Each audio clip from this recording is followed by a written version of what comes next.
아, 뭐야. 아직도 멀었어? 나는 부인의 등에 소리쳤다. 여자들은 항상 이래서 문제다. 준비하는데 시간이 너무 걸린다. 좀 있으면 끝나요. 그렇게 서두를 것 없잖아요. 남자가 지긋한 맛이 있어야지. 여튼 꼭 보챈다니까. 아내의 말이 틀린 말은 아니지만 조급한 건 내 성격이니 어쩔 수 없다. 그러고 보니 올해도 며칠 남지 않았다. 연말연시를 맞아 세상은 어수선하다. 나는 양복 주머니에서 담배를 꺼내 불을 붙였다. 그런데 이렇게 갑자기 가면 아버님이랑 어머님 놀라시진 않을라나?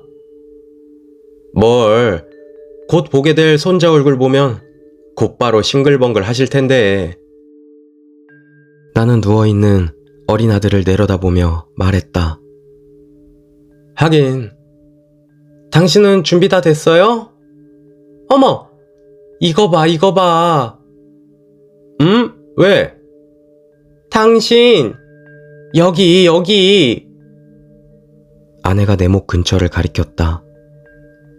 아이고, 당신도 참, 사람이 성격이 급한 데다 덤벙덤벙 되기까지 하니 원. 자요. 참, 사랑해. 나의 말에 아내는 내 목덜미를 정돈하며 혼잣말처럼 중얼대었다. 뭐야, 갑자기. 좋잖아, 부부인걸. 아내는 고개를 살짝 떨구었다. 수줍어하는 듯했다. 그래요. 저도 사랑해요, 여보. 이렇게 부부 사이에 사랑을 고백하는 것도 도대체 몇 년 만인가. 조금 부끄러웠지만 기분은 나쁘지 않다. 나는 부인의 손을 잡았다. 그럼 갈까? 가요. 나는 발밑에 받침대를 찼다.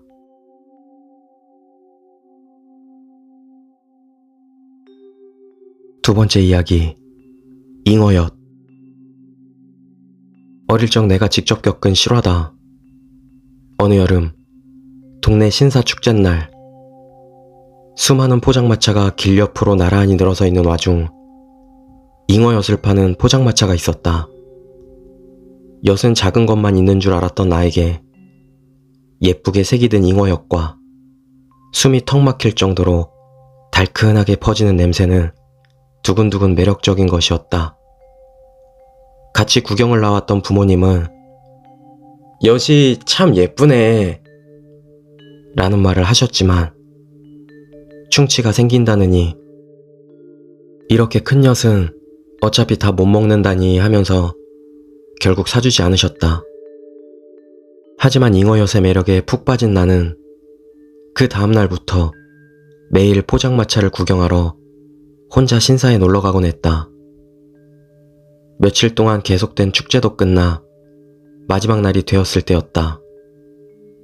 매일같이 찾아오다 보니 어느새 낯이 익어버린 엿장수 아저씨가 나에게 작은 봉투에 조그만 짜투리 엿 조각을 넣어서 다 먹고 꼭 이빨 닦아야 한다 라면서 건네주셨다.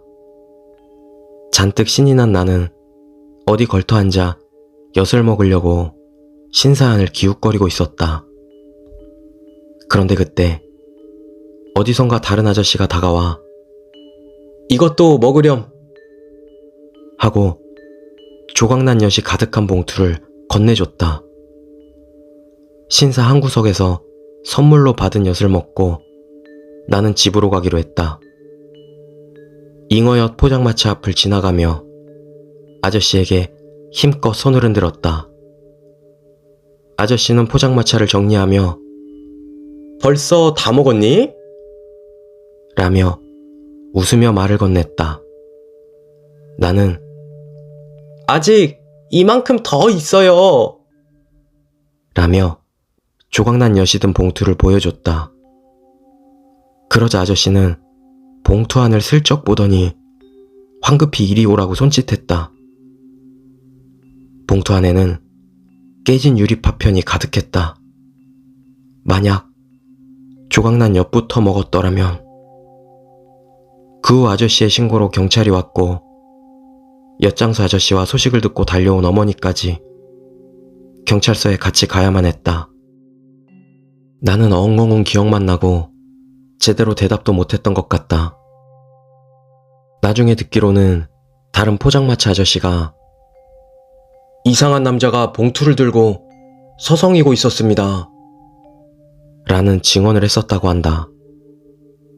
범인이 잡혔는지는 알 수 없지만 지금도 축제날이 되어 포장마차가 거리에 늘어서면 종종 떠오르는 어릴 적의 소름 돋는 기억이다.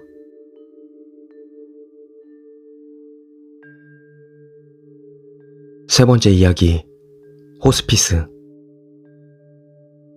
벌써 10년도 더 된 이야기입니다만 제가 근무하던 병원에 굉장히 무서운 이야기 하나가 전해지는 게 있습니다.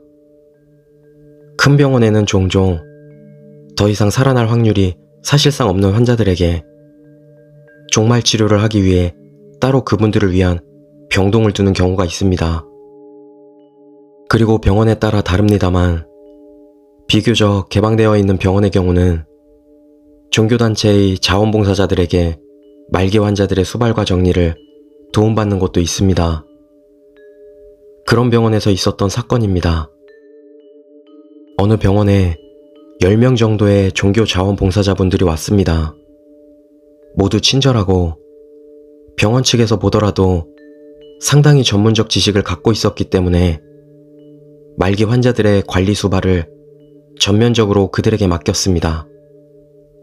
환자들도 차츰차츰 그들에게 감화되어 처음에는 죽음을 대단히 두려워하던 환자들도 점점 표정이 바뀌고 삶의 마지막에 평화를 얻기 시작했습니다. 사실 병원 측에서는 이미 그 시점에서 너무 환자들이 종교에 빠지는 것에 대해 우려를 했지만 종교의 자유라는 부분을 침해할 수는 없는 것이었고 하물며 더 이상 살아날 확률이 없는 분들이었던 만큼 삶의 마지막 목적을 종교로 장식해 나가는 것도 어쩔 수 없는 것 아닌가 하는 견해로 지켜보았다고 합니다. 그러나 바로 그해 크리스마스 이브의 밤, 갑자기 20명 정도의 환자가 같은 병실에서 일제히 목을 메어 자살해버렸습니다. 벽에는 우리들은 예수와 함께 죽음을 맞이한다 라고 써 있었다고 합니다. 병원 측에서는 물론 당연히 당황했습니다만 이미 소 잃고 외양간 고치는 격. 일단 병원 측에서는 공적으로 알리지 않는다는 조건하에 경찰에 신고를 했는데 경찰의 조사 결과는 상당히 충격적이었습니다.